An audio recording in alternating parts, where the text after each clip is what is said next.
Okay, 2 weeks I think I've had the bike now. This is the Honda 300L and it is a beauty. I've been, as you can see, I've been out on it on trails. So my verdict on the trail is absolutely fabulous. It really performs well on the trail. I'm not a fast rider at all on trails, but this bike really does do the job. It's a really good trail bike, and I've certainly enjoyed today going out on the trail around the beautiful countryside in England. So a lot of people have been asking me questions on the bike, and I'm about to answer them. One in particular, a little bit controversial, where I will get round to later in connection with performance. As you can see, it's got mud everywhere, so I've got to give it a good steam clean.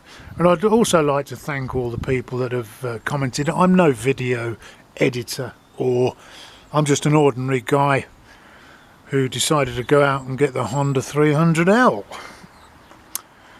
I did test ride a 250L just as these were announced to come out, so I was going to buy a 250L, so I can actually do a comparison with the 250L opposed to the 300L, and I'm afraid to say there's not much comparison.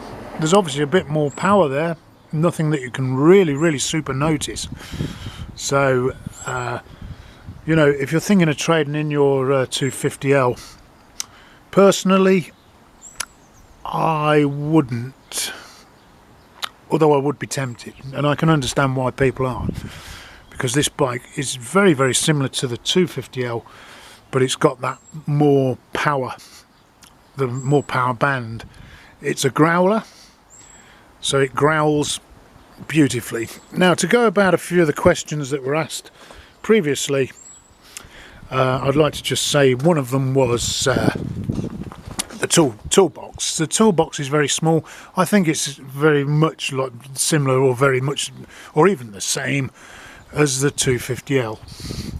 So if you look round the side here, because somebody was mentioning suspension, it is a soft suspension, I believe, but it makes for a more comfortable ride. I hope you can hear me because the wind is blowing here. But if you want to know what sort of suspension this is, I don't know what this means, but it's got MCA/G60. So I've got no idea who makes that suspension at all. Now, the other thing is the ABS. So we've got ABS here. We've got a button on here which is ABS. Don't know whether all bikes have it, but it's mandatory in the UK. So to operate the ABS or switch it off, you press and hold, and then the ABS light with a dash through it comes on. Hold again for a few seconds and it will go off. So I don't know a lot about the dials and what they actually do, but I'd have to read my manual. I did find the tripometer on there, but it does several things actually, that does. Somebody did mention that a rattling noise at around about 4,500 revs. No, I don't notice any rattling noise. It's comfortable, it's superb off-road, and I've really had some good fun on it today, and I'm going out on it again tomorrow. What else was it? I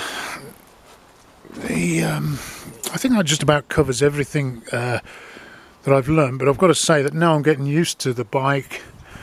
It's a beauty, it really is. Performance, that's where we were going, wasn't it? Yeah, performance, not too happy with the fact that it cuts out now and again, but I think that's over fueling. I think it's getting some over fuel. I'll sort that out with the dealer. It pops and then it stops. So there you have it. And I must get her clean soon. Like I say, I'm just doing this not as a video editor. I'm just an ordinary guy who decided to get a 300L, and I'm glad I did. So that's my video, and please leave comments down below and I will answer any comments. You've all been very good with your comments. Thank you.